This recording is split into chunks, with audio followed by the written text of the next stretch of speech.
Kia ora. Welcome to Auckland Auto Detailing. Am I the only one who didn't know coffee grounds can fix a smelly car? Mind blown. First up, grab your vacuum and give your car a deep clean. Seats, carpets, and floor mats. Don't miss a spot. Next, sprinkle baking soda all over the seats and carpets. Let it sit for a few hours, then vacuum it up. Here is a quick tip. Baking soda works well for removing pet odors too.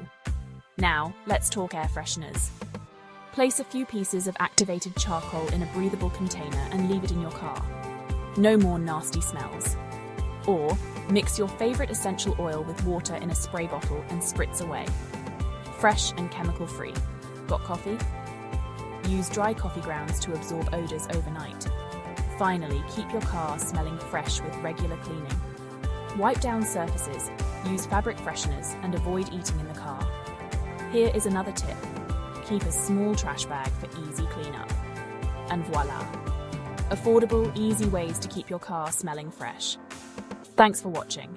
For top-tier professional car grooming services, contact Auckland Auto Detailing.